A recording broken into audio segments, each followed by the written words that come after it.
শিখে তাহলে বেটা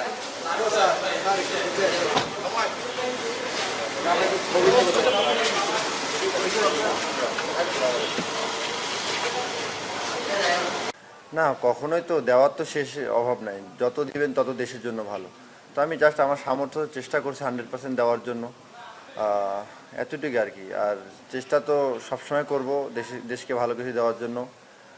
সামনে যতদিন খেলবো আর কি। সামনে আমাদের যে খেলাগুলো আছে, ইন্ডিয়ার সাথে সিরিজ আছে, আবার আফ্রিকার সাথে সিরিজ আছে। তো আমাদের টিমের এখন অবস্থা খুব ভালো, মানসিক এবং শারীরিক সব দিক দিয়ে ভালো, এবং মেন্টালিটি সবার ভালো। তো দেশের জন্য অনেক কিছু সামনে অপেক্ষা করতেছে ইনশাল্লাহ। তো আমরা চেষ্টা করব দেশকে ভালো কিছু ট্রফি এবং দেশের নাম বাইরে উজ্জ্বল করার জন্য। আসলে পিছে কি হবে বা সামনে কি হবে এত কিছু চিন্তা করি না। জাস্ট ম্যাচ, প্রতিদিন কি করতে হবে এগুলো আর কি রিপিট করার চেষ্টা করি, বা সামনে কি হচ্ছে বা কি হবে এগুলো নিয়ে চিন্তা করি না। জাস্ট আমি আমার পরিস্থিতিতে থাকবো, বাকিটা আল্লাহর ইচ্ছা। দেশের জন্য যে কোনো কিছু করতে রাজি ইনশাল্লাহ।